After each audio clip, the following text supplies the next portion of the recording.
नमस्कार दोस्तों। चलिए आज वट सावित्री की पूजा विधि, शुभ मुहूर्त और कथा आप लोगों के साथ शेयर करने जा रही हूँ। अगर वीडियो पसंद आए तो कृपया वीडियो को ज़्यादा से ज़्यादा लाइक करें, शेयर करें और चैनल को सब्सक्राइब करना बिल्कुल न भूलें।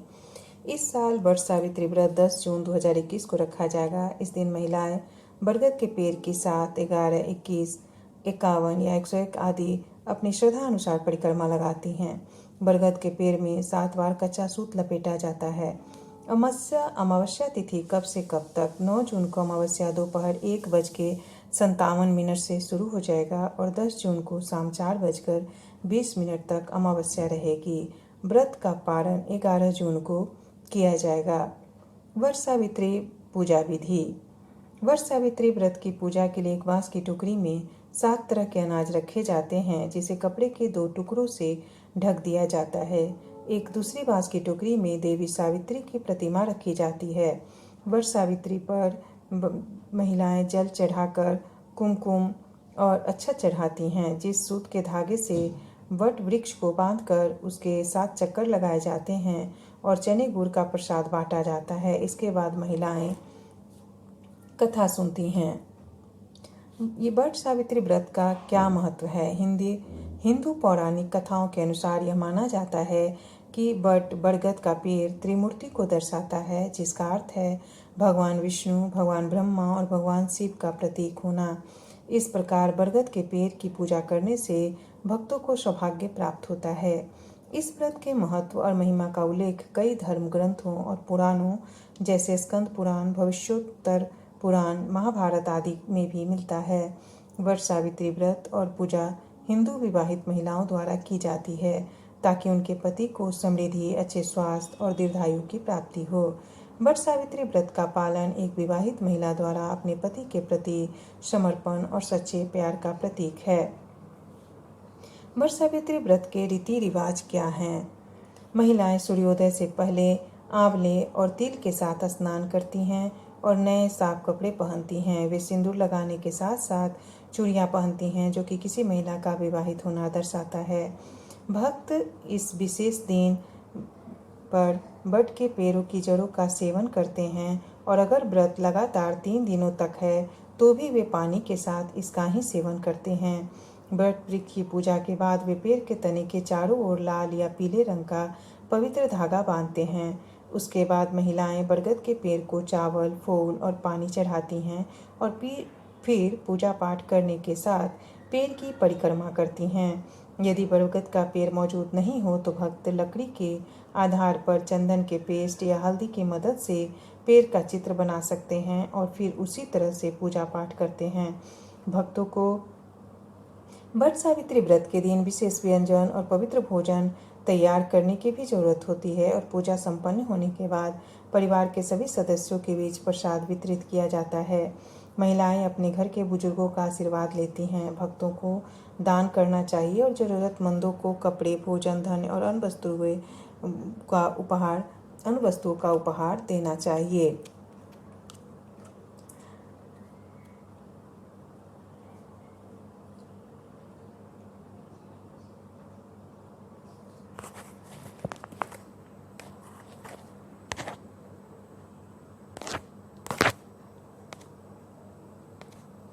वट सावित्री व्रत की कथा क्या है? पुरानी कथाओं के अनुसार यह माना जाता है कि एक बार अश्वपति नाम का एक राजा था जो मंद साम्राज्य पर शासन करता था। यह और उनकी पत्नी निसंतान थे। इस प्रकार एक ऋषि के कहने पर उन्होंने सूर्य के देवता सावित्र के सम्मान में अत्यंत समर्पण और आस्था के साथ पूजा की। भगवान इस दंपति के तपस्या और भक्ति से प्रसन्न हुए और उन्हें एक कन्या प्राप्ति का आशीर्वाद देने का वरदान दिया। उस बच्ची का नाम सावित्री रखा गया क्योंकि यह भगवान सावित्र का दिव्य वरदान था। जैसा कि उसका जन्म अपने पिता की कठोर तपस्या के कारण पड़ा था, लड़की तपस्वी जीवन जीती थी। काफी लंबे समय से राजा अपनी बेटी के लिए उपयुक्त मिलान खोजने में असमर्थ था। इस प्रकार उसने सावित्री को अपना जीवन साथी स्वयं खोजने के लिए कहा। अपनी यात्रा के दौरान उसने राजा द्रुमसेन के पुत्र सत्यवान को पाया राजा अंधा था और उसने अपना सारा धन और राज्य खो दिया था। सावित्री ने सत्यवान को अपने उपयुक्त साथी के रूप में पाया और फिर अपने राज्य में लौट आई। जब वह घर आए तो नारद मुनि ने भी वहां मौजूद थे। उन्होंने राजा को अपनी पसंद के बारे में बताया। उनकी बात सुनकर नारद जी ने राजा अश्वपति से कहा कि इस संबंध को मना कर दें, क्योंकि सत्यवान का जीवन बहुत कम बचा है और वह 1 वर्ष में मर जाएगा। राजा अश्वपति ने सावित्री को उसके लिए किसी और को खोजने के लिए कहा, लेकिन स्त्री गुणों के एक तपस्वी और आदर्श होने के नाते उसने इनकार कर दिया और कहा कि यह केवल सत्यवान से ही शादी करेगी, भले ही उसकी अल्पायु हो या दीर्घायु। इसके बाद सावित्री के पिता सहमत हो गए और सावित्री और सत्यवान विवाह बंधन में बंध गए। 1 साल बाद जब सत्यवान की मृत्यु का समय आने वाला था, सावित्री ने उपवास शुरू कर दिया और सत्यवान की मृत्यु के निश्चित दिन पर वह उनके साथ जंगल में चली गई। अचानक सत्यवान एक बरगद के पेड़ के पास गिर गया। जल्द ही यम प्रकट हुए और सत्यवान की आत्मा को दूर करने ही वाले थे कि सावित्री ने यम से कहा कि यदि आप इसे ले जाना चाहते हैं तो आपको मुझे अपने साथ ले जाना होगा, क्योंकि मैं एक पवित्र महिला हूँ। उनके संकल्प और तपस्या को देखकर भगवान यम ने उसे 3 इच्छाएं मांगने का वरदान दिया। अपनी पहली इच्छा में उसने राज्य की बहाली के साथ साथ अपने ससुर की आंखों की रोशनी भी मांगी। दूसरे वरदान में उसने अपने पिता के लिए 100 पुत्र मांगे और अंतिम और तीसरे वरदान में उसने सत्यवान से 1 पुत्र मांगा। भगवान यम अपनी इसकी सभी इच्छाओं के लिए मान गए, पर सत्यवान को साथ ले जाने वाले थे।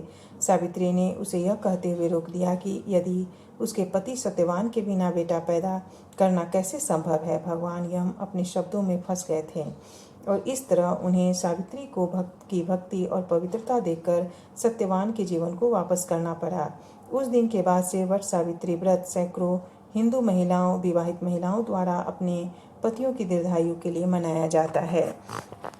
व्रत और तपस्या से कुछ भी संभव है, ये हमारी पुरातन संस्कृति और सभ्यता सिखाती है। धन्यवाद दोस्तों। यदि आपको यह